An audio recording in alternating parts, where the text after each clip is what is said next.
చిన్నారులు, బోసి నవ్వుల బంగారాలు, తుళ్ళిపడే తువ్వాయిలు, సందడి చేసే సన్నాయిలు, విచ్చే రేపటి సుమాలు. వారు కవల పిల్లలైతే కన్నవారి కంటి దీపాలు, అపురూప ప్రతిరూపాలు. మరి ఆ కవలలు దేహాలు అతుక్కుని జన్మిస్తే, అవకరంగా ఈ భూమి మీదకొస్తే, ఆ చిన్నారుల బతుకంతా బాధ, తల్లిదండ్రులకు ఎంతో క్షోభ. అలాంటి అవిభక్త కవలలకు సహజీవన నరకం తప్పించిన సర్వోత్తముడు, పునర్జన్మ ప్రసాదించిన వైద్య నారాయణుడు, శిశువైద్యంలో విశ్వ సంచలనం, ఆంధ్రుల అనర్ఘరత్నం డాక్టర్ నాయుడమ్మ.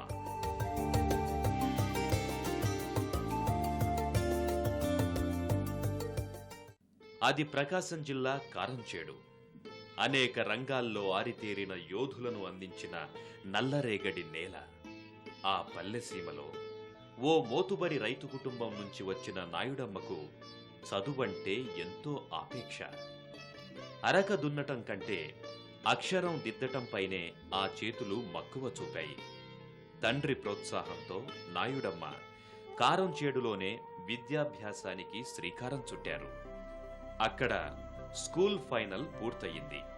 తర్వాత బెజవాడ ఆంధ్ర లయోలా కాలేజీలో పియూసీ చేశారు. అనంతరం గుంటూరు వైద్య కళాశాలలో ఎంబీబీఎస్ చదివారు.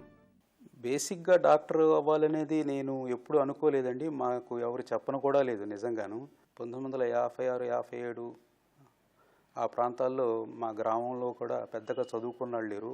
అట్లా స్ఫూర్తివంతంగా ఇది చెయ్యాలి అని ఒక సలహా ఇచ్చిన వాళ్ళు కూడా లేరు. కాకుంటే చదవాలి, ఒక స్కూలింగ్ అయిపోయిన తర్వాత నెక్స్ట్ ఏం చేయాలి ఆ తర్వాత it happened that I joined medicine. వైద్య సౌకర్యాలు అంతగా అభివృద్ధి చెందని ఆ కాలంలో గుంటూరు పెద్దాస్పత్రి అనేక జిల్లాల నుంచి వచ్చే రోగులతో దక్షిణ కోస్తా జిల్లాలకు పెద్ద దిక్కుగా ఉండేది. అనేక కారణాలతో శస్త్రచికిత్సలు అవసరమైన చంటి పిల్లల్ని ఎత్తుకొని ఎందరో తల్లులు గుంటూరు ప్రభుత్వాస్పత్రికి వస్తుండేవారు. శిశు శస్త్రచికిత్సా విభాగమంటూ ప్రత్యేకంగా ఏదీ లేని ఆ ఆస్పత్రికి వచ్చిన రోగులు దైవం మీదే భారం వేసేవారు. తరచూ చికిత్సలు విఫలమై లోకాన్ని చూడకముందే ఆ చిన్నారులు కనుమూసేవారు. ఈ దైన్యాన్ని చూసి నాయుడమ్మ కలత చెందారు. కన్నతల్లుల గర్భశోకానికి చెలించారు. మంచి పీడియాట్రిక్ సర్జన్ల అవసరం ఎంతో ఉందనుకున్నారు. ఆ సర్జరీ విభాగంపై ఆసక్తి పెంచుకున్నారు. ఆ తర్వాత హర్యానాలోని రోహ్తక్ వైద్య కళాశాలలో ఎంఎస్ జనరల్ సర్జరీ చేశారు. అటు పిమ్మట ఢిల్లీ ఎయిమ్స్లో పీడియాట్రిక్ సర్జరీలో ఎంసీహెచ్ పూర్తి చేశారు. 1975 నుంచి 3 ఏళ్ల పాటు ఎయిమ్స్లో వైద్య సేవల్ని అందించారు. ఈ పీడియాట్రిక్ సర్జరీ స్పెషాలిటీ నేర్చుకునేటప్పుడు ఆల్ ఇండియా ఇన్స్టిట్యూట్లో 1969లో దేశంలో మొట్టమొదటిసారిగా వేడి చేశారనేది తెలిసిన విషయం అండి మాకు.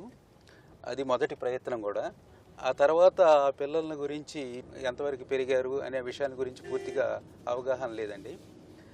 అప్పుడు మొట్టమొదటిసారిగా మాకు ఇంట్రెస్ట్ ఏర్పడింది.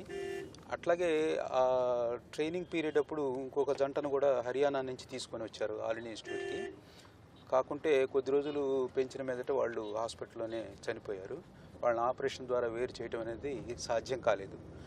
కనుక అటువంటి సంఘటనలు కొన్ని మనసులో అతుకుపోయి భవిష్యత్తులో ఇటువంటి అవకాశం కనుక వస్తే మనం పూర్తిగా ప్రయత్నం చేసి వీటిని సాధించాలనేటువంటి ఒక స్ఫూర్తి అనేది ఏర్పడిందండి. ఆ ఆస్పత్రిలో అనేక హోదాల్లో పనిచేసిన నాయుడమ్మ 1984లో చీఫ్ పీడియాట్రిక్ సర్జన్గా వైద్య కళాశాల ప్రొఫెసర్గా నియమితులయ్యారు. శిశు శస్త్రచికిత్స రంగంలో సంచలనం సృష్టించిన డాక్టర్ యార్లగడ్డ నాయుడమ్మ 1947 జనవరి 1వ తేదీన నేటి ప్రకాశం జిల్లా కారంచెడు గ్రామంలో జన్మించారు.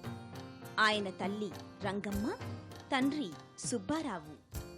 నాయుడమ్మ 1979లో డాక్టర్ వై కృష్ణభారతిని వివాహమాడారు. వారి కూతురు శ్వేత, కుమారుడు రితీష్.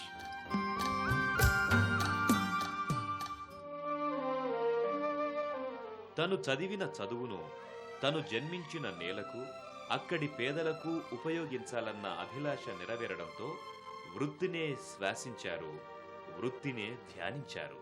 1990 నుంచి ఈ కాంజాయింట్ ట్విన్స్ రావటం, వాళ్ళని పెంచి పోషించిన మీదట అనేక పరీక్షల మీదట ఆపరేషన్ చేయటం, విజయవంతంగా చేయటం, దాంతో ఈ మీడియా ద్వారా అందరికీ తెలిసిపోవటం, అప్పటి నుంచి ఈ స్పెషాలిటీకి ఒక ప్రత్యేకమైనటువంటి ప్రాముఖ్యత ఏర్పడటం.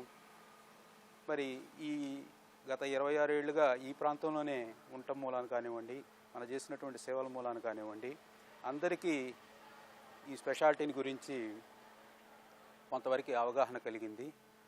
అది వైద్య వృత్తిలో ఉన్న వాళ్ళకి, డాక్టర్లకి, అట్లాగే సామాన్య ప్రజలకు కూడా తెలిసిపోవటం అనేది చాలా శుభసూచకం. నిరంతరం రోగులు, ఆపరేషన్లు, తరచూ వైద్య శిబిరాలు. ఆస్పత్రి తోడిదే లోకంగా గడిపారు నాయుడమ్మ. ఎన్నో సంక్లిష్టమైన శస్త్రచికిత్సలను విజయవంతంగా నిర్వహించారు. ప్రభుత్వ ఆస్పత్రుల్లో రోగుల్ని చీదరించుకుంటారన్న అభిప్రాయాన్ని చెదరగొట్టారు. సర్కారీ ఆస్పత్రుల్లో ఉంటూ కూడా పేదల కన్నీరు తుడవవచ్చని నిరూపించారు. వృత్తిలో నైపుణ్యంతో పాటు సమాజంలో ఉన్నటువంటి అవసరాలకు అనుగుణంగా మన సర్వీసెస్ను కూడా మలుచుకోగలిగినప్పుడే వైద్య వృత్తికి కానివ్వండి, వైద్య వృత్తిని ప్రాక్టీస్ చేసేటటువంటి వ్యక్తికి కానీ సంతోషం, సంతృప్తి, తద్వారా సేవ చేశానటువంటి ఒక విశ్వాసం, ఆ వృత్తికే ఒక గౌరవం లభిస్తాయండి. ప్రతి జీవితానికి ఓ కీలక మలుపు ఉంటుందేమో. ఇది డాక్టర్ నాయుడమ్మ జీవితానికి 100కి 100 పాళ్ళు వర్తిస్తుంది. 1990 జూన్ 13న కృష్ణా జిల్లా గుడివాడలో ఓ గర్భిణి వింత మగ కవలలకు జన్మనిచ్చింది. తలలు అతుక్కుని పుట్టిన ఆ కవలలను కన్నవారు డాక్టర్ నాయుడమ్మ వద్దకు తీసుకొచ్చారు. కేసును పరిశీలించిన మీదట నాయుడమ్మ ఆ కవల జంటను ఆస్పత్రిలో చేర్చుకున్నారు. రకరకాల పరీక్షలు చేశారు. 2 ఏళ్లు నిరీక్షించారు. నిరుపేద కుటుంబంలో జన్మించిన ఆ కవలలను అన్నీ తానై పెంచారు. ఖర్చులన్నీ స్వయంగా భరించారు. కొన్ని సంవత్సరాల పాటు ఆస్పత్రిలోనే సాగారు. 1992 ఫిబ్రవరి 1వ తేదీన శస్త్రచికిత్స చేసి పిల్లల్ని వేరుపరిచారు. రాష్ట్రంలోనే కాదు, దేశంలోనే ఇది పెద్ద చర్చనీయాంశమైంది.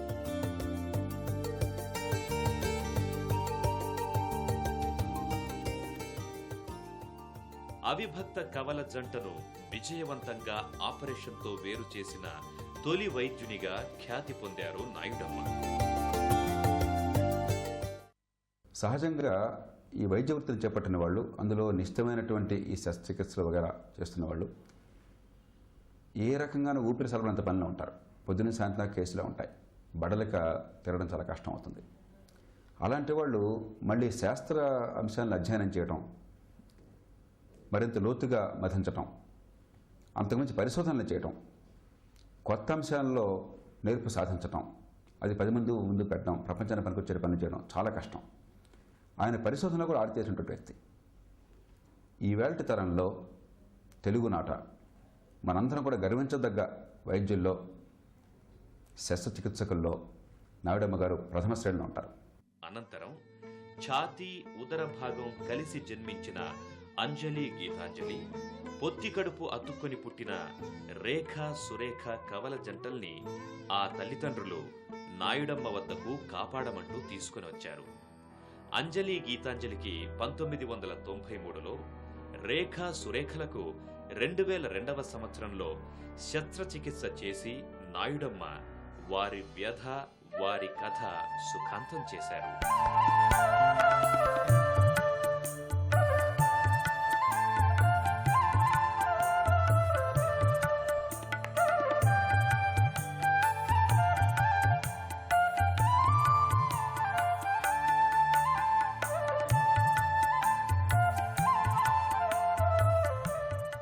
యావత్ ప్రపంచం నిబిడాశ్చర్యంలో మునిగిపోయింది.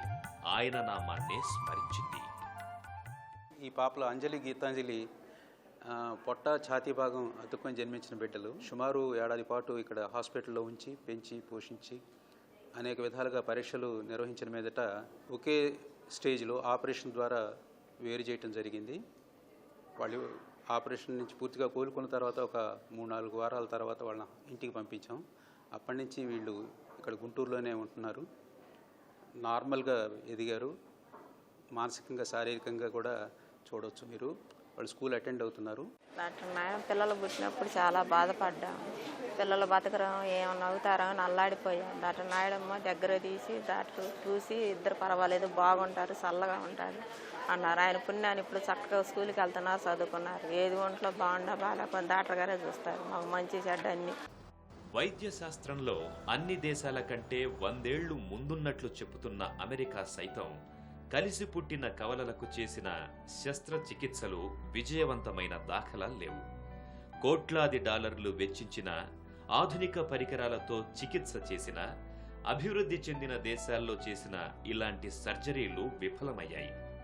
మరి జనాభాలో ప్రథమంగా, ఆరోగ్యంలో అధమంగా ఉన్న మన దేశానికి ఈ ఖ్యాతి ఎలా ఒనగూడింది? ఇటువంటి బిడ్డల్ని అభివృద్ధి చెందిన దేశాలకి, సెంటర్స్కి పంపించడం, ఉదాహరణకి అమెరికా పంపించడం అనేది పూర్తిగా అవసరం అని నేను అనుకోను. చాలా వరకు మనం మనకున్నటువంటి పరిమిత వనరుల్ని ఉపయోగించుకొని మన ప్లాన్స్ని, ఆపరేటివ్ స్టేజెస్ని మార్చుకొని, సర్జికల్ ఎక్స్పీరియన్సెస్ని మార్చుకొని విజయవంతంగా మనం కూడా చేయటం అనేది సాధ్యమవుతుందండి. దేహాలు కలిసి జన్మించిన 3 జంటల్ని విడదీయటం నాయుడమ్మకు ఎలా సాధ్యమైంది? ఏ సౌకర్యాలు లేని గుంటూరు ఆస్పత్రి అలాంటి ఘన చరిత్రకు కేంద్ర బిందువు ఎలా అయింది? ప్రభుత్వ ఆసుపత్రులు అనేది సమాజానికి సేవ చేయటానికి చక్కటి అవకాశం అని నేను పూర్తిగా విశ్వసించేవాడిని అండి. ఇప్పటికి కూడా అవకాశాలు ఉన్నాయి. ముఖ్యంగా యువకులై సమాజ సేవలో ఉండేవాళ్ళు ఈ వైద్య వృత్తి ద్వారా చాలా సేవ చేయటానికి అనువైన అవకాశం ఉంటుందండి. కనుక ప్రభుత్వ ఆసుపత్రుల్లో పనిచేయటం అనేది ఒక అవకాశంగా తీసుకోవాలే కానీ అది ఏదో ఒక పనిష్మెంట్ లాగా ఊహించుకోకూడదని నా ఉద్దేశం. వైద్య శాస్త్రానికే సవాలుగా నిలిచిన కవల జంటల శస్త్రచికిత్సలు విజయవంతం కావడం వెనక నాయుడమ్మ, ఆయన బృందం కృషి, దీక్ష, పట్టుదల ఎంతో ఉంది. 6 శతాబ్దాల క్రితం ఒక సర్జన్ చెప్పేవాడు. ఏమిటి? సర్జన్కి ఉండవలసిన లక్షణాలు ఏంటంటే, 1 లయన్స్ హార్ట్, సింహం లాంటి హృదయం కావాలి. 2 ఈగిల్స్ ఐ, ఎక్కడ ఏ పొరపాటు లేకుండా, ఏ సూచనలోనూ ఏ బ్లడ్ వెసల్ని రక్తంగా కట్టుకోవటంగా చూడకుండా చక్కగా అన్ని ఈగిల్స్ ఐతో పరీక్షించాలి. అంతేకాకుండా లేడీస్ ఫింగర్స్ అంటే డెలికేట్ ఫింగర్స్ అన్నమాట. ఎక్కడ అనవసరమైన సర్జరీ చేయకుండా, మరి ఎక్కువ రక్తస్రావం కలగనీయకుండా చేసేవాళ్ళు మంచి సర్జన్. అలాంటి లక్షణాలన్నీ మన నాయుడమ్మ గారిలో ఉన్నాయి. సౌకర్యాలు లేవని నాయుడమ్మ ఎలాంటి హడావిడి చేయలేదు. ఉన్న అవకాశాలనే విజయ సోపానాలుగా మలుచుకున్నారు.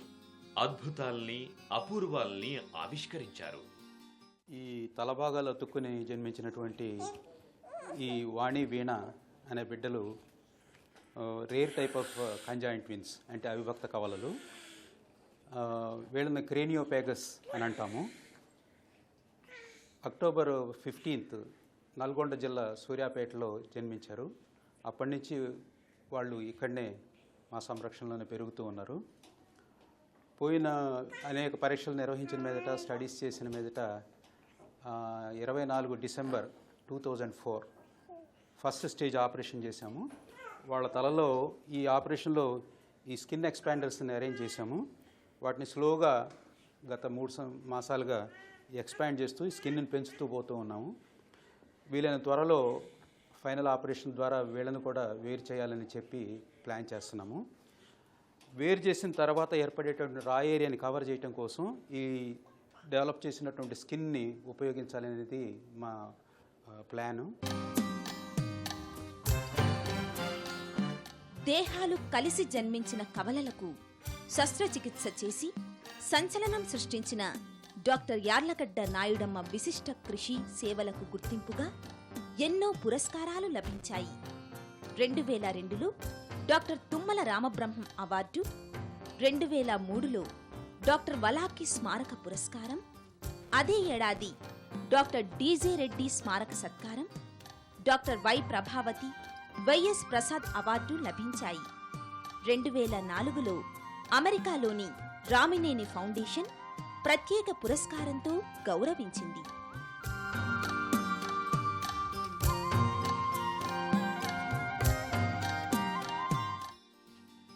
దేశమంతా ఆయన్ని నాయుడమ్మ అంటుంది.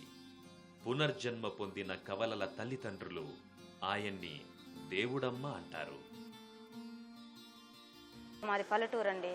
ఈ పిల్లలు ఎట్ట పుట్టారు అనేసి మాకు చాలా భయం వేసింది. ఎంపటే గుంటూరు ఆ గవర్నమెంట్ హాస్పిటల్ తీసుకెళ్ళమన్నారు. అక్కడ తీసుకొచ్చాం. ఇక్కడికి తీసుకురాగానే డాక్టర్ గారు చూసి ఆ రోజే చేర్చుకున్నారు. చేర్చుకున్న కాడ నుంచి డాక్టర్ గారు పాల డబ్బాలు పాల ప్యాకెట్లు తెప్పించి ఇలాగ పాలు అవన్నీ పట్టించేవారు. ఇలాగ బట్టల కాడ నుంచి కావాల్సిన అన్ని ఏర్పాట్లు చేశారండి. వేసి రూమ్లో ఉంచారు. 4 సంవత్సరాలన్నరకు ఆపరేషన్ చేశారు. చేసేటప్పుడు కూడా నేను ఈ పిల్లలు ఎలా బతుకుతారా, ఈ పిల్లల్ని చేసిన కష్టం నిలిచిద్దా లేదనిపించింది. మేము చాలా పేదవాళ్ళం అండి. ఈ పిల్లల పక్షాన దేవుళ్ళలాగా ఈ బిడ్డలను ఆదుకుంటా ఉంటాడండి. మేడి పట్టాల్సిన చేతులు రోగుల నాడి పట్టాయి. నిరంతరం, ప్రతి నిమిషం, ప్రతి క్షణం నరకయాతన పడే ఆ చిన్నారులకు కొత్త జీవితం ప్రసాదించాయి. ఏ ఫలితం ఆశించకుండా తన లక్ష్య సాధనకు నాయుడమ్మ పడిన తపన, శ్రమ అనితర సాధ్యం. ఆ విజయాలు ఆయనకే సాధ్యం. నేను చేసే ఈ కార్యక్రమాల్లో అన్నింటిలోనూ నా కుటుంబ సభ్యులు పూర్తిగా నాకు సహాయకారిగా వారి సహాయ సహకారాలు అందించారండి. ముఖ్యంగా నా భార్య కానివ్వండి, నా బిడ్డలు కానివ్వండి, ఎంతో వాత్సల్యంతో ఈ జరుగుతున్నటువంటి పరిణామాలకి స్పందిస్తూ ఎప్పటికప్పుడు ప్రోత్సహించారండి. డాక్టర్ నాయుడమ్మ గారికి మొదటి నుంచి అకాడమిక్ ఇంట్రెస్ట్ ఎక్కువ అండి. తను రొటీన్గా చేసే క్లిష్టమైన ఆపరేషన్స్ కాకుండా తన ప్రొఫెషనల్ లైఫ్లో ఏదో సాధించాలని ఎప్పుడు అనుకుంటుండేవారు. డాక్టర్ గారు వర్కింగ్ డేస్, హాలిడేస్కి తేడా తెలియకుండా వర్క్ చేస్తుంటారండి. నేను వైద్య వృత్తిలో ఉన్నాను కాబట్టి వారికి ఉండే టెన్షన్స్ని అర్థం చేసుకోగలను. దీని మూలంగా కొన్ని సరదాలు కూడా త్యాగం చేయాల్సి ఉంటుంది. నేను మా పిల్లలు అర్థం చేసుకుని వారికి సహకరిస్తుంటామండి. డాక్టర్ యార్లగడ్డ నాయుడమ్మ తీరిక వేళల్లో వైద్య గ్రంథాలను అధ్యయనం చేస్తారు. నీలిరంగును ఇష్టపడతారు. గులాబీ పువ్వును ప్రేమిస్తారు. కాటన్ దుస్తులు ధరించడానికే ప్రాధాన్యమిస్తారు. శాకాహారంపై మక్కువ చూపుతారు. కొత్త ఢిల్లీలోని అఖిల భారత వైద్య విజ్ఞాన సంస్థలు తనని అన్ని విధాలా ప్రోత్సహించిన డాక్టర్ పురుషోత్తమ ఉపాధ్యాయ నాయుడమ్మకు స్ఫూర్తిదాత. దాతృత్వం, మానవత్వం జీవన సూత్రాలు.